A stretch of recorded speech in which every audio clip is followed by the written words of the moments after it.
सफाई कर्मियों की भर्ती के लिए विज्ञप्ति जारी की गई है। स्वायत्त शासन विभाग ने जारी की भर्ती और 23,820 पदों पर की जाएगी भर्ती। 7 अक्टूबर से ऑनलाइन आवेदन किए जाएंगे। आवेदन की अंतिम तिथि 6 नवंबर है। प्राप्त आवेदनों की पहले निकाली जाएगी लॉटरी भी। लॉटरी में चयनित अभ्यर्थियों की ली जाएगी प्रायोगिक परीक्षा। सफल अभ्यर्थियों की नियुक्ति 185 निकायों में की जाएगी। बड़ी जानकारी सफाई कर्मियों की भर्ती से जुड़ी विज्ञप्ति जारी हुई है। स्वायत्त शासन विभाग ने भर्ती जारी कर दी है और ऐसे में 23,820 पदों पर ये भर्ती की जाएगी। जानकारी आपको दे दें, इस साल के पेश हुए बजट में भी भर्तियों पर गौर देने की बात सरकार ने की थी और उसके बाद एक के बाद एक आदेश। सबसे पहले वो विज्ञप्ति फर्स्ट इंडिया आपको दिखा रहा है जो स्वायत्त शासन विभाग ने जारी की है। सफाई कर्मियों की भर्ती प्रक्रिया को लेकर बड़ी खबर। सफाई कर्मियों को लंबे वक्त से इंतजार भी था और अब इंतजार खत्म हुआ है। 23,000 से अधिक पदों पर भर्ती की जाएगी। 7 अक्टूबर से ऑनलाइन आवेदन दिए जा सकेंगे। आवेदन की अंतिम तिथि 6 नवंबर यानी कि 1 माह का वक्त भी दिया गया आवेदन करने के लिए और उसके बाद लॉटरी में चयनित अभ्यर्थियों की प्रायोगिक परीक्षा ली जाएगी। जो सफल होंगे उनकी नियुक्ति 185 निकायों में की जाएगी। द्वार खुल गया है सफाई कर्मियों की भर्ती को लेकर के। अधिक जानकारी देने के लिए सहयोगी अभिषेक हमारे साथ जुड़े हैं। अभिषेक, जानकारी दीजिएगा, सफाई कर्मियों की भर्ती प्रक्रिया को लेकर के विज्ञप्ति जारी हो गई है। विज्ञप्ति में क्या कुछ कहा गया है, कब से आवेदन होंगे, कब तक किए जाएंगे, कौन कौन पात्र? देखिए शिखा, सफाई कर्मियों की इस भर्ती को लेकर लंबा इंतजार था लोगों का, क्योंकि 4 सितंबर के करीब के आसपास जो है मामला पूरा तय हो चुका था कि विज्ञप्ति जारी करनी है। उसके बाद जो आईएएस अधिकारियों के ट्रांसफर हुए, जिसमें प्रमुख सचिव स्वायत्त शासन भी बदल गया, उसके बाद इस मामले को थोड़ा टल गया, लेकिन अब आखिर में यह अधिसूचना जारी हो गई है और 23,820 पदों के लिए ये अधिसूचना जारी की गई है। 7 अक्टूबर से ऑनलाइन आवेदन सफाई कर्मियों की भर्ती के लिए शुरू हो जाएंगे और 6 नवंबर इसकी अंतिम तिथि है और ये सारे आवेदन जो है ऑनलाइन ही लिए जाएंगे।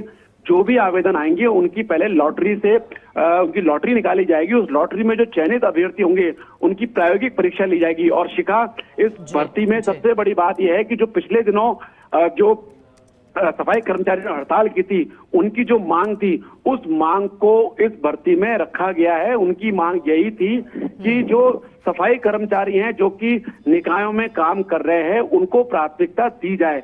यही कारण है कि उनको प्राथमिकता देने के लिए जो अनुभव को जरूरी किया गया है, वही अभ्यर्थी सफाई कर्मी की भर्ती के लिए आवेदन कर सकेंगे जिनको न्यूनतम 1 साल का अनुभव होगा किसी भी निकाय में काम करने का। और उनका जो अनुभव प्रमाण पत्र है उसको जो निकाय के कर्मचारी हैं वो भी प्रमाणित करेंगे, ताकि फर्जी अनुभव प्रमाण पत्र का सहारा नहीं लिया जाए। तो बड़ी बात इसमें यही है कि जो अनुभव की जो मांग थी उनकी कि अनुभव में, क्योंकि पिछली सरकार में ये भी हुआ था कि जो निजी कार्य कर रहे हैं, निजी सफाई कार्य कर रहे हैं या जो निजी संस्थानों में, अस्पतालों में, रेस्टोरेंट्स में या कहीं और काम कर रहे हैं, तो उसको भी उन्होंने अनुभव मान लिया था, अनुभव की परिभाषा में उसको शामिल किया था। लेकिन अब जो भर्ती जारी की है, भर्ती की जो विज्ञप्ति जारी की है, उसमें शर्तें यही है कि अनुभव वही माना जाएगा। अनुभव का मतलब जो निकाय है उसमें 1 साल का सफाई कार्य का अनुभव, न्यूनतम 1 साल का अनुभव मांगा गया है। तो ये भर्ती प्रक्रिया, उससे बड़ी बात ये होगी कि 185 निकायों के लिए भर्ती की गई है। जयपुर की हम बात करें तो जयपुर में अभी भी जो बाहरी इलाके हैं वो अनमेन्ड एरियाज में गिने जाते हैं, क्योंकि वहां पर सफाई कर्मियों की भर्ती के लिए किसी तरीके की सफाई कर्मी वहां पे नियुक्त नहीं है। तो जयपुर जो शहर है या और अन्य शहर है जहां पर ये अनमेन्ड व्यवस्था है, तो वहां पर ये कमी पूरी हो सकेगी, क्योंकि 23,820 पद रखे गए हैं। ठीक है अभिषेक, बहुत शुक्रिया आपका साथ जुड़ने के लिए, जानकारी के लिए। तो देखिएगा 23,820 पदों पर भर्ती की जाएगी। हालांकि अनुभव से जुड़े कुछ नियम हैं जिसके अंतर्गत पात्रता को पूरा करना होगा। अधिक जानकारी देने के लिए सहयोगी लक्ष्मण राघव जुड़े हैं। लक्ष्मण, सफाई कर्मी लंबे समय से मांग कर रहे थे भर्ती की और हड़ताल रद्द भी थे इसी को लेकर, अब इसी की विज्ञप्ति जारी हुई है। बताइएगा, सफाई कर्मी की भर्ती से जुड़ी विज्ञप्ति जारी होने के बाद कितनी राहत उन्हें मिल पाएगी, और जो लंबा संघर्ष रहा उसका भी जिक्र। लक्ष्मण, देखिए, निश्चित तौर पर वो सब तो था ही, लेकिन सबसे बड़ी बात थी इसमें बहुत सारी पेचीदगियां थी। दरअसल लंबे समय से बात चल रही थी, आप जो कह रहे हैं वो बात से सही है।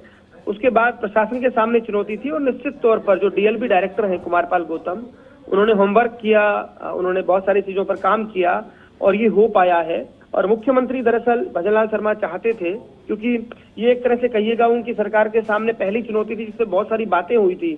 आपको ध्यान होगा, राजस्थान के अलग अलग हिस्सों में आंदोलन हुए थे और बहुत सारी चीजें बनी थी। ऐसे में निश्चित तौर पर डीएलबी डायरेक्टर जो हैं कुमारपाल गौतम खरे उतरे हैं, और ये भर्ती के आदेश जारी हो गए हैं। 23,800 पदों पर सफाई कर्मियों की भर्ती होगी, और इसको लेकर निश्चित तौर पर वाल्मीकि समाज के साथ साथ अन्य लोगों में खुशी की लहर है। और एक बड़ा मसला था और जरूरी भी था, क्योंकि जिस तरह के हालात थे तो बहुत जरूरी था कि सफाई कर्मियों की भर्ती हो। तो एक अच्छी खबर, एक सौगात, एक रोजगार की बात जो लगातार भाजपा जहां पर निशाने पर रहती है, तो मुझे लगता है एक अच्छी कोशिश है। उम्मीद करें ये भर्ती प्रक्रिया बहुत पारदर्शिता के साथ पूरी हो, और जो सफाई कर्मी आवेदन करें उनकी भर्ती हो जाए।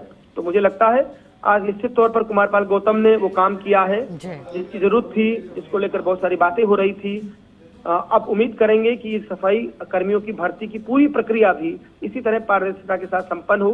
कई बार इस भर्ती प्रक्रिया को लेकर बहुत सारी बातें होती हैं, करप्शन की बातें होती हैं, कई चीजें होती हैं, तो वो सब ना हो, ये उम्मीद रहेगी। और एक बहुत ही पारदर्शिता के साथ ये भर्ती संपन्न हो, ये भी चुनौती रहेगी। लेकिन आज के दिन निश्चित तौर पर सरकार का एक अच्छी कोशिश जो कामयाब हुई, कुमारपाल गौतम को निश्चित तौर पर आज तारीफ करनी होगी। डीएलबी डायरेक्टर बहुत ज्यादा समय नहीं हुआ उनको, लेकिन कम समय में उन्होंने मुख्यमंत्री की जो मंशा थी उस पर वो खरे उतरे हैं। बिल्कुल लक्ष्मण, बहुत शुक्रिया आपका साथ जुड़ने के लिए, जानकारी के लिए।